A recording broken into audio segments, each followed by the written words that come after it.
নমস্কার বন্ধুরা, কেমন আছেন? আশা করছি আপনারা ভালোই আছেন। কাঁকরোলের নাম শুনতে সবাই নাক সিটকায়, কিন্তু এভাবে বানিয়ে ফেলুন, সবাই কিন্তু হাত চেটেপুটে খাবে। কাঁকরোলগুলোকে এইভাবে লম্বা লম্বা করে কেটে নিলাম, আলুগুলোকেও কিন্তু একইভাবে কেটে নিলাম। তারপরে কেটে নিয়ে নুন এবং হলুদ দিয়ে কিছুক্ষণ মেখে রেখে দিলাম। তারপর একটু পাকা লঙ্কা আর টমেটো পেস্ট করে নিলাম। পাকা লঙ্কাটা এই জন্য দিলাম, কালারের জন্য। পেস্ট করে নিয়ে একেবারে ছাকা তেলে সুন্দর করে কাঁকরোল এবং আলুগুলোকে কিন্তু ভেজে নেবেন।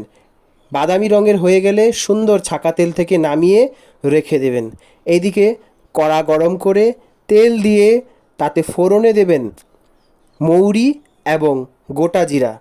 তারপরে টমেটো এবং লঙ্কা পেস্ট করে রাখা তেলে দিয়ে কিছুক্ষণ নেড়েচেড়ে পরিমাণ মতো হলুদ গুঁড়ো, জিরে গুঁড়ো, ধনে গুঁড়ো এবং কাশ্মীরি লঙ্কার গুঁড়ো দিয়ে নেড়েচেড়ে ভালো করে কষিয়ে নিন।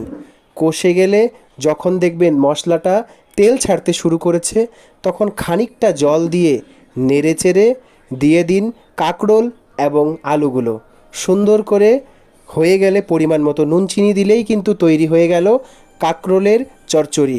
আর হ্যাঁ বন্ধুরা, আমার চ্যানেলে যদি নতুন হয়ে থাকেন অবশ্যই সাবস্ক্রাইব করে পাশে থাকবেন, বেল আইকনটা ক্লিক করতে ভুলবেন না। এই দেখুন, তৈরি হয়ে গেল কাঁকরোলের চচ্চড়ি।